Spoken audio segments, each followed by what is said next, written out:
گفتین؟ شما به من دروغ گفتین. شما بچه منو عوض کردین، این کارتونه. جواب بدین.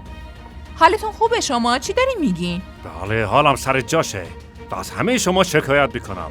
اصلا علیه بیمارستان شکایت میکنم. چی داری میگی مثل سلمان؟ اینکه پسرتون دیوونه شده. انقدر جنجال به خاطر دختردار شدن عجیبه. جلوشو بگیرین. این بچه‌رم ببرین. مادر دست به این بچه نزن.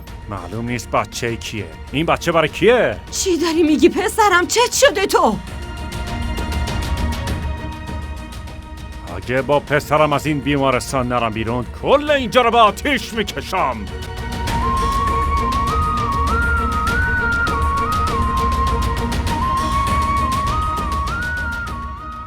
چی فکر کردن با خودشون؟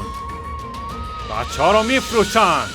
اینا بچه ها رو میفروشن. होंगे कम खुदाया गम ये बता दे मुझे अखियां है नम हर कदम क्यों सजा है मुझे